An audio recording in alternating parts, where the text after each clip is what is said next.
નમસ્કાર મિત્રો, મારો એક સીધો સવાલ છે તમને કે તમે જંગલમાં ગયા છો અને જંગલમાં ફસાઈ ગયા છો, તમને ખૂબ તરસ લાગી છે, સામે એક બંધિયાર તળાવ છે અને બીજું વહેતું નદીનું પાણી અથવા તો ઝરણાનું પાણી, તો તમે તરસ छिपाવવા કયું પાણી પીશો?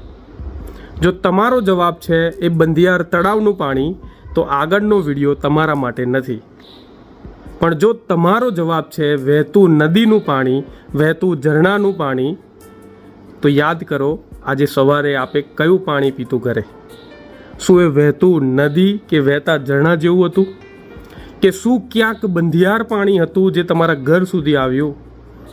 પાણી તો તમે પણ ઈચ્છો છો કે તમારા દાદા, તમારા પરદાદા જેવું વહેતું, ચોખ્ખું અને ઝરણા જેવું પાણી તમને મળે.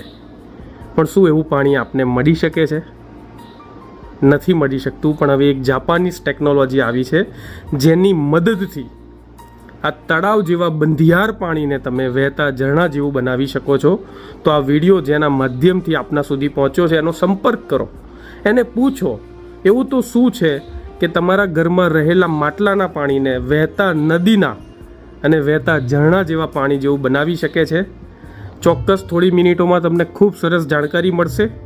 અને છેલ્લે એક સવાલ પૂછીશ, તમે બહુ માછલીઘર જોયા છે, એ માછલીઘરમાં રહેલી માછલી તંદુરસ્ત છે કે વહેતા નદીના કે ઝરણાના પાણીની માછલી તંદુરસ્ત છે?